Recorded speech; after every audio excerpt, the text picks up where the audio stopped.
RJ, first time BYU's in a short week as you prepare for the Friday Night Lights of LaVell Edwards Stadium. So how has this week of practice been a little bit different as you have one less day to prepare?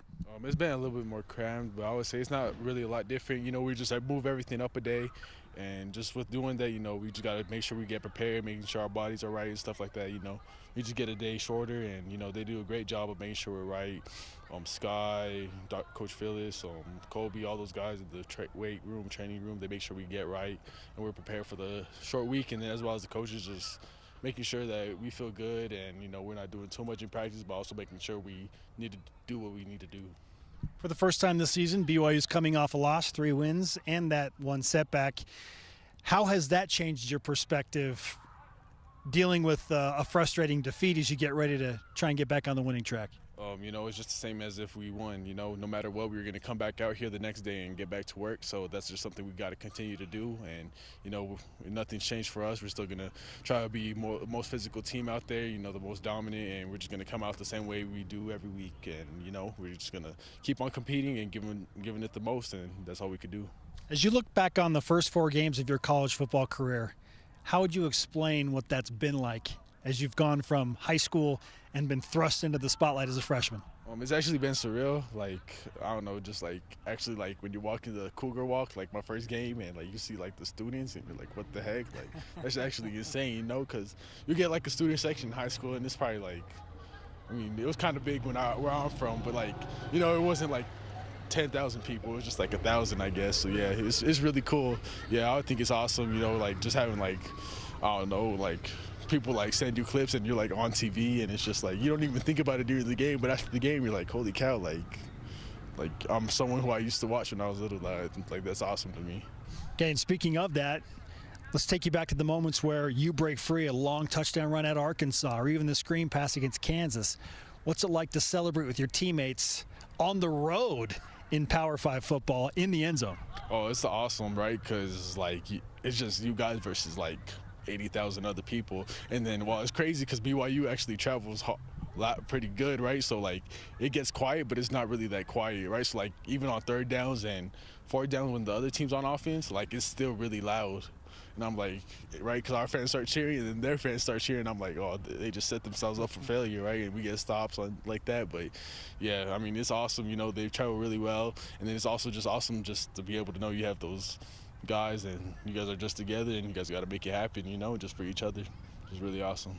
Obviously, the challenge for BYU this week is to pick up Big 12 win number 1 against a pretty stout Cincinnati defensive front, and doing so when you've had some frustrations in the run game. So what kind of nuances and differences are you putting into play to try and turn the run game around this week? We just been watching film, trying to go back on what we need to look at. We just missed a couple blocks, and I missed a couple holes myself, and if we just get that squared away, and if I don't miss the hole when they make the blocks, we get some good runs, and it's vice versa. But I think we still got a great chance to be a really good running team, and I feel like we could really make it happen this week. They're a really good defense, and we really respect them, but we feel like we have the guys to go do it and just make it happen. What's the key to finding success in the specific run tactic and scheme that you have in this BYU offense? It just be physical, you just got to go out there and just, try to just kick the other team's butt. That's pretty much it. You got to go out there, just, know that they're going to put up a fight and you're just going to try to fight harder. And that's really what it comes down to, who just wants it more. And, that's just something that we got to work on. And, O-line does a great job of that. And, I really feel like they're going to get it rolling this weekend. And, they have the other weeks as well. And, it's just going to, I think we're finally going to put it all together, and it's going to be really great for us. What would it mean to do that against Cincinnati, who to date, you could argue is the most stout defensive front you have faced to this point of the season? That would be awesome. We're focused on the opponent, but we're just taking it one game at a time, and that's who they put in front of us to play this week. So that's who we're just trying to beat. Just trying to go out there, run on them, and then we know they're going to be a really tough matchup, a really tough defense, and we just got to go out there, make it happen, because that's who they put in front of us, and we just got to go out there, make it happen. So yeah. What have you seen from Cincinnati's defensive front on film and in study this week? They're really good. They like to twist a lot. mix it up a whole bunch. So, we know they're a really good defense. We know that they got some really good coaching over there, some really good players, and, we're excited for the matchup and just looking forward to giving it our all and just making the most out of it. Aside from the Cougar Walk, what was your welcome to college football moment as a player? I'll probably say here at practice. It was like I never picked up pass pro in practice, and then I kind of got hit pretty good. And I'll say that was pretty good. Or it was probably right here. Like I was running the ball, I got tripped, and someone boom, it was in fall camp, and I just got sandwiched. It was nasty. So yeah, that was pretty fun. But yeah, I mean, it's just been awesome. Everyone's been great. It's just been real fun. So yeah. What have your coaches said to you? Because it's hard to block out the noise, and obviously you want to get the run game going. You guys all know you need to get the run game going. So how do you do that? How do you block out the noise and try and get to a point where you believe that you can be successful in that aspect of the game? Well, we just got to keep on believing in each other. They never stopped having belief in us, and we just got to keep on believing in them. We know what we got to do, and we believe we have the right guys to do it, and, we're going to continue to believe. So through that, we just know that we got the right guys, and, it's just believing, and we believe we could make it happen this Saturday, and, that's all we got to do. We just got to believe, and then it's going to happen. What's your relationship like with your offensive line in front of you? Oh, I love those guys. Paul, it's I'll say it's more like big brother, little brother, 'cause I'm the young guy kind of. So, yeah, Paul's a great guy. Connor, Caleb, we call him Big Tree. I mean, I saw Caleb at church the other day.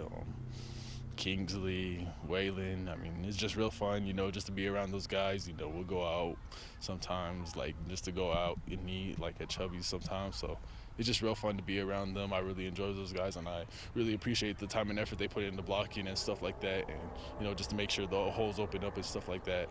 So, yeah. BYU is looking for a quick start. Aaron Roderick, your offensive coordinator, is saying, look, we've overcome adversity. Okay, we know that we can do that. Now we're looking for the quick start. How do you help that happen against Cincinnati on Friday night? For me, I just got to go out there and try to make the most of the opportunities I'm given, trying to not take no for an answer and just trying to do as much as I can with the opportunities I'm given. And I believe we got playmakers all over the field, and I feel like, no matter who has the ball in their hands, we could get a fast start. So it's really just us believing and us just going out there and executing, and we'll be fine. What are your conversations like with Dion Smith? Aiden Robbins obviously dealing with an injury, and he'll be back at some point, but now it kind of feels like it's you and Dion. So what's that relationship and dynamic like? He's real fun to be around. Yeah, he's just yeah, he's just a funny guy. He's funny. So it's just been real fun just talking to him. He kind of teaches me the game and stuff like that, so I really appreciate him for that. And, all the running backs do. Miles, Hinckley, Enoch, they all do a great job of just making sure I'm right, I know what I need to read and stuff like that, and we just, communicate, just help each other the best we can, and, they're the best teammates in the world. What's the energy overall like for the team this week after the loss?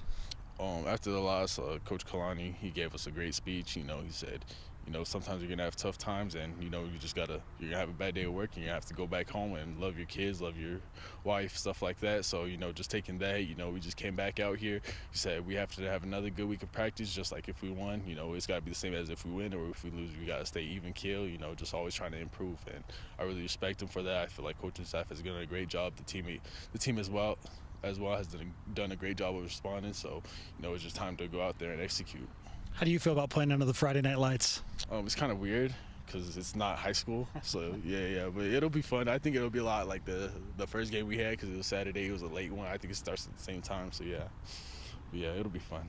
Okay, we'll finish with this. Now that you've been in the end zone a couple of times, have your teammates been talking to you about a certain celebration that needs to happen the next time? If so, what is it? Yes, they've been telling me about a celebration, but I'm a simple guy. I just go 2 pats on the chest, and praise the man upstairs. So that's all I do. But they might get one out of me after I go right here. But we'll see. There's a time and place for it, and I feel like it's right. I might try to get one out. But yeah.